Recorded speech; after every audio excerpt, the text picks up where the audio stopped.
Halo sahabat Kurcaci Pos, selamat datang lagi di rumah Kurcaci Pos, tempat berbagi cerita dan ceria.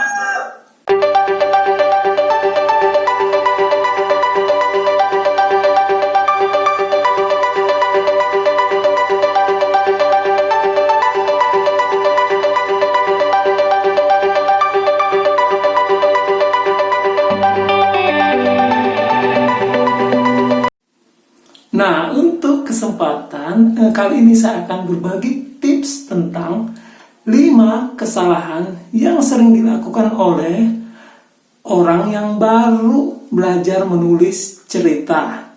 Dan inilah yang membuat mereka tidak berhasil lanjut sebagai penulis cerita anak. Kira-kira apa saja ya 5 kesalahan itu? Yuk nonton videonya sampai selesai ya, jangan di skip. Jadi nanti sahabat Kurcaci tahu apa saja yang harus dibenahi agar tidak melakukan 5 kesalahan ini.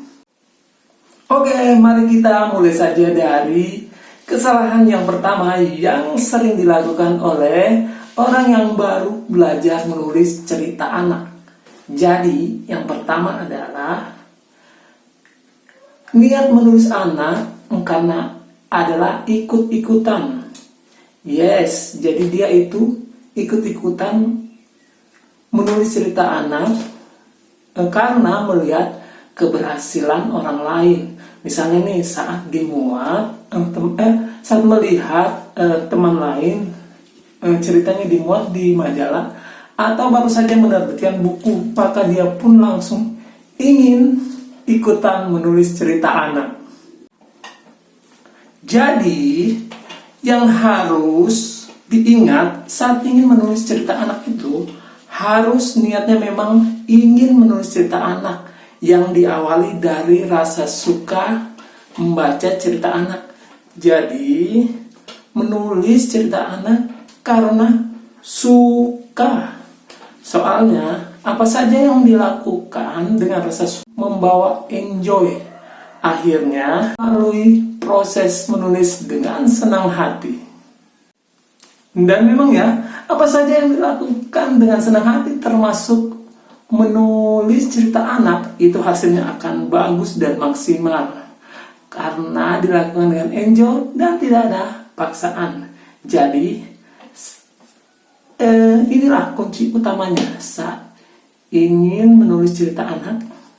Dia karena suka menulis cerita anak, bukan karena ikut-ikutan.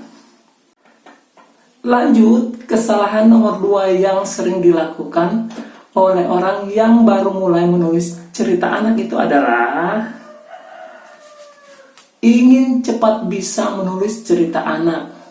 Padahal kan semuanya itu adalah proses. Walaupun banyak yang bilang proses menulis itu memang sangat panjang, tapi bila dilalui dengan senang hati, maka semuanya tidak akan terasa berat dan mudah dijalani. Apalagi saat ini sangat jauh berbeda dengan proses menulis zaman dulu. Sekarang sangat banyak informasi atau tips menulis. Juga banyak dibuka kelas-kelas menulis. Juga dengan adanya media sosial, kita bisa banyak berteman dengan penulis. Dan itu bisa dijadikan sharing atau tempat bertanya. Nah, lanjut ke kesalahan ketiga yang sering dilakukan oleh orang yang baru mulai menulis cerita anak ya. Jadi, dia menulis cerita anak tapi tidak menyukai dunia anak. Padahal, ya namanya saja ya, menulis cerita anak pasti berhubungan dengan dunia anak. Jadi, saat ingin memutuskan menjadi penulis cerita anak, harus suka dulu dengan dunia anak. Jadi bisa total nyemplung ke dunia anak. Sama seperti yang tadi ya.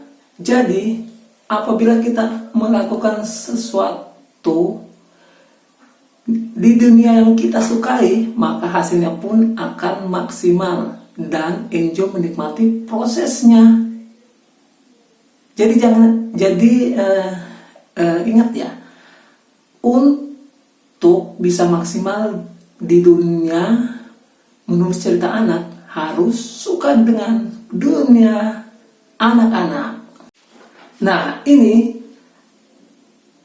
nomor 4 kesalahan yang sering dilakukan oleh orang yang baru belajar menulis cerita anak, yaitu dia tidak suka membaca cerita anak. Padahal membaca dan menulis adalah pasangan sejati, dan itu tidak boleh terpisahkan.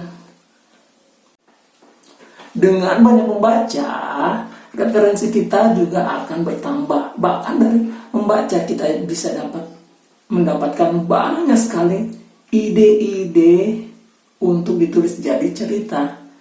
Jadi lucu aja orang yang ingin menulis tapi tidak suka membaca.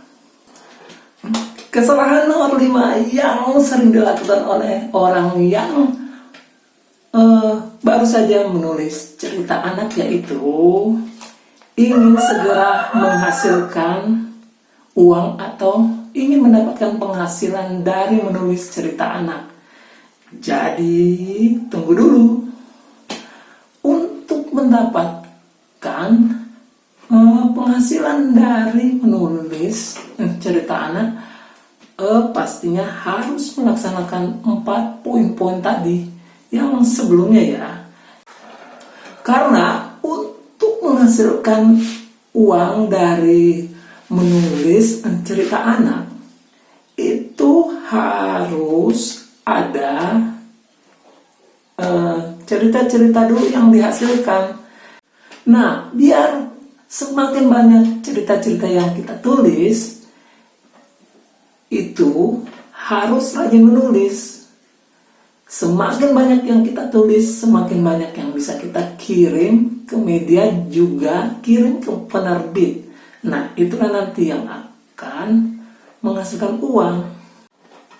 Makanya karena dari awal menulis cerita anak, karena niatnya ingin langsung mendapatkan hasil, maka proses menulis yang dilaluinya terasa berat. Jadi saat merasa lama dan belum berhasil, maka langsung putus asa dan balik badan sehingga tidak menulis lagi. Jadi bila sahabat kurcaci merasa ada 1, 2, 3, 4, bahkan 5 poin dari 5 kesalahan itu ada pada diri sahabat kurcaci, segera benahi bila ingin terus menulis cerita anak. Oke, sekian dulu tips dari Kurcaci Pos. Semoga bermanfaat dan membuat sahabat kurcaci semakin semangat menulis. Jangan lupa subscribe, like, share, komen, dan nyalakan tombol loncengnya untuk mendapatkan info terbaru dan tips-tips menarik seputar cerita anak dari saya. Menulis adalah sebuah proses, jadi nikmati proses itu dengan senang hati dan dengan semuanya indah. Ada waktunya. Selamat menulis, dadah.